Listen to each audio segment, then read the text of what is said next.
From London is Joseph Ochieno. He's a writer and commentator on African affairs. Joseph, voter turnout, as we heard, high, and many of these voters were first-time voters.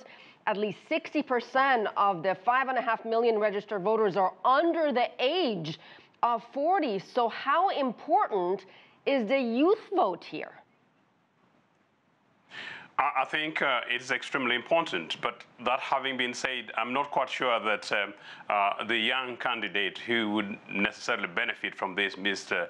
Nelson Chamisa, how much he may have made the best use of this. I think once Mnangagwa came into power and once he declared that elections were going to take place about now, I think ZANU-PF were quite clearly on the footing for this electoral process, because Mnangagwa really needed to have this mandate to be able to back his almost de facto military coup.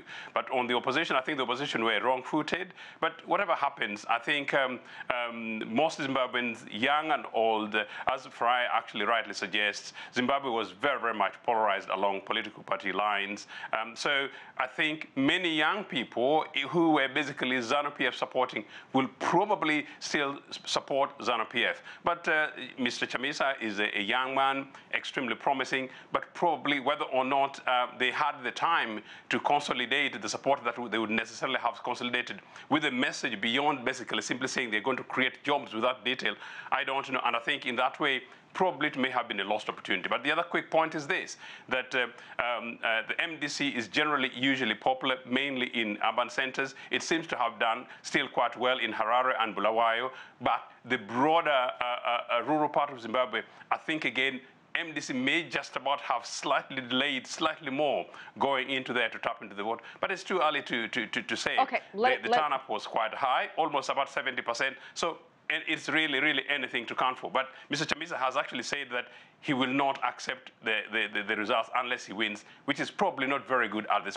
early stage. All right, let me move on to the fact that for the first time, really in 16 years, Zimbabwe allowed EU and US observers to monitor this election process. How significant is that, and what will it mean for the legitimacy and the credibility of the final results?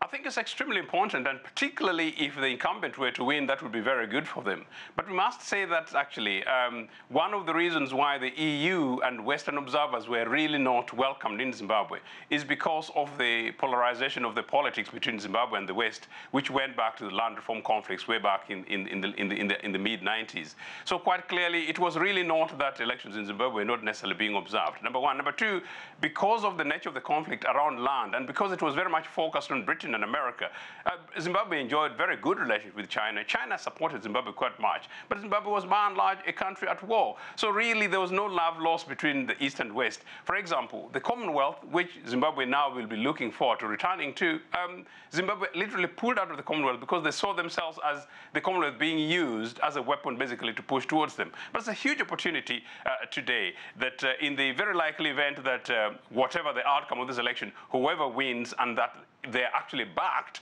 and the loser actually accept the results, goodwill is going to go into Zimbabwe. That's what they want to, that's what they need. Joseph, and of course, yes, we're as you running rightly out of time. I'm sorry, I have to interrupt you because I have lots of questions and we're short on time. Sorry. Let's talk about Mugabe. Is he really relevant at this point? I mean, he's made it clear that he did not vote for his successor and incumbent, Mr. Mnangagwa. Does that matter? Quickly, please. I think it does.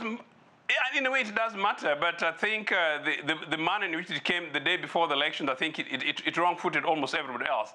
As far as we are concerned, where we are today, I think it may necessarily have made major changes. I think he's very much an angry man, and everyone else is going to see him as an angry man. And for that reason, I think even the people who would have listened to him maybe several months ago, it's unlikely that it may not necessarily have had an effect on this election this time around. All right, we'll leave it there. Joseph Ochieno, and of course, Mugabe ousted last year after 37 years in power.